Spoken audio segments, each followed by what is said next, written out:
up at the start of your message with your 3-word weekend. Ryan Kennedy. BBC Radio Shropshire. Now, when you were younger, did you have a grandparent or someone similar who always seemed to have that right nugget of advice to help you when you were growing up? Well, 91-year-old Wilf Berger from Horsehay in Telford is now that figure for so many young people in the area.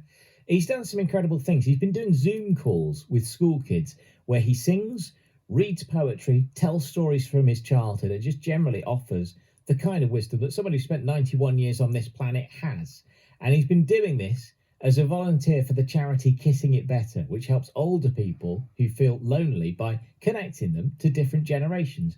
I've been chatting to Jill Fraser, who's the CEO of the charity, and Wilf as well, who told me exactly what he's been up to. Well, before Kissing It Better, I mean, I was just rehearsing all the time with a track, 6 tracks that I've got. And I thought, this is such a waste. I want to do something.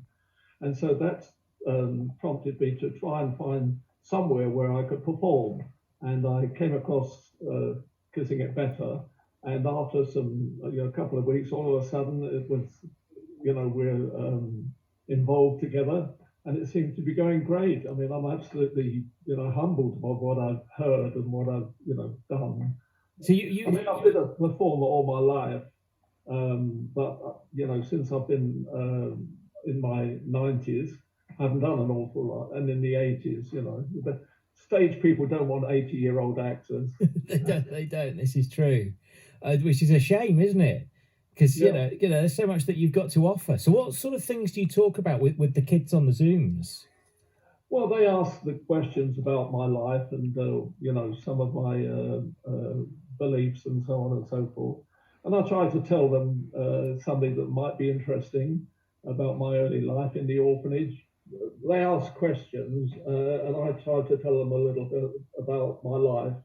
And the difficulties and the highs and the lows and so on and so forth. For example, my hearing is very my memory is very fragmented. See, I even forgot what to say then. Anyway, and I remember only isolated events of my life. I don't remember my children as children. And so I can pull out certain incidents of my life that seem to be interesting. And I just, give them a little rundown of what I've been through and so on and so forth. Jill, if I could bring you in. Jill, talk to me a little bit about the charity and the work that you do there. Yes, so we're an intergenerational charity, so we're bringing young and old together, and we used to go into care homes and hospitals with lots and lots of young people, and the whole idea of it was that they had, which made it slightly different, every child had to bring a talent, and it might be that they sing or they dance, or they might be very knowledgeable about the local football club, or whatever it might be, but so that they didn't start a conversation with, hello, can I talk to you, but much more animated. And when we went into lockdown, we took our work online and we Zoom into care homes and into hospitals or into individual homes to chat to older people about their memories of perhaps isolation in the past and how the young people can learn so much from their wisdom. And Wilf was so special because he rang me up and said, it's an unusual request, I want to volunteer, and then revealed that he was 91 and that he also sang. And what he does when he sings, which is unbelievable, his singing qualities, and he mesmerizes the children, but he also gives them a sense of perspective on their lives because Wilf, as he's supposed to tell you, grew up in an orphanage. He had a horrendous head injury when he was 7. And yet here he is now, 91, and life goes on. There is light at the end of the tunnel, and it's the 50, 60, 70 testimonies we've had from young people who've written in and said, you made my day, you made my week, you gave me a sense of perspective on my life. Has been fantastic. So we owe him and his daughter, Angie, who's been wonderful as well, so much over the last few weeks, and just thought, well, I think more people should know about Wilf. Oh, absolutely.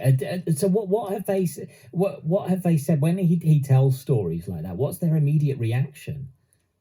You've seen it, Wilf, because we sent a letter to Wilf, and all the testimonies, all the letters that they wrote just said, Wilf, you just changed my day. You're amazing. It's so exciting to hear you sing because he sings beautifully. But Wilf also recites very powerful poetry, verses he's written for his own children as they've been growing up. And the children responded to that because it was very wise advice from an older person about what it means to be a teenager and to get a sense of perspective again on that very sort of unstabilized period of your life. And Wilf, what does that mean to you then when you hear those sorts of reactions, when you hear people writing it and say the difference that you've made to their life? To achieve something like that, it just puts you, in the right place, that you're doing something to help somebody, and I think everybody wants to do that. I feel really humbled. I do. The very first one was the one I liked the best because it said, "My mother's an opera. She loves you, and my mother's an opera singer." And I thought, my God, that's a real credit because I'm not an opera singer, so that was nice. Look at that! You got fans from all over now, Wilf. Well, 100 young people. Well, not all of them, because some of them may have switched off. No, of course not. Of course they haven't. Oh, listen, it's a wonderful thing that you're doing, and it's helping a lot of people. Thank you so much for telling us about it today. It's been great speaking to you. Isn't he great? Wilf from Horsey in Telford, talking about the work he's been doing with the charity Kissing It Betty. Want to hear a little bit of Wilf singing as well? Here you go.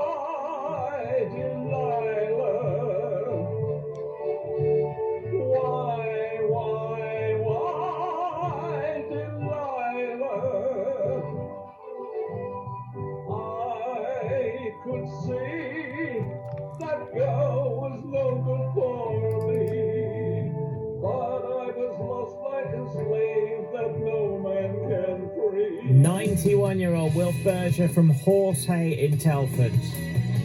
More music on the way. You can meet one of the choirs from the county who've had to cope with another rule change at short notice this week. More on the way after this from Gary Cobb. Here's Ahead of the Game at BBC Radio Shropshire.